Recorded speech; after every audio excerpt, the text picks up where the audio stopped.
এবং বিশ্বনবী এটাও টের পেতেন, তিনি বলতেন, আয়েশা আয়েশা কখন তুমি আমার উপর রেগে থাকো আর কখন খুশি থাকো সবটাই কিন্তু আমি টের পাই। মজান আয়েশা অবাক হলেন, কি করে টের পান? বিশ্বনবী বলেন, যখন তুমি আমার উপর খুশি থাকো তখন দোয়ার সময় বলো লা ওয়া রব্বি মুহাম্মদ, তুমি বলো হে মুহাম্মদের রব আল্লাহ মদিনার উপর রহম করেন, আমাদেরকে ক্ষমা করেন, হে মুহাম্মদের রব আমাদের ক্ষমা করেন, এইভাবে দোয়া করো।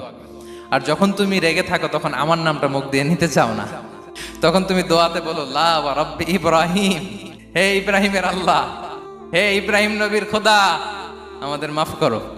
তখন তুমি আমার নাম নাও না, কৌশলে আমার নামটা বাদ দাও।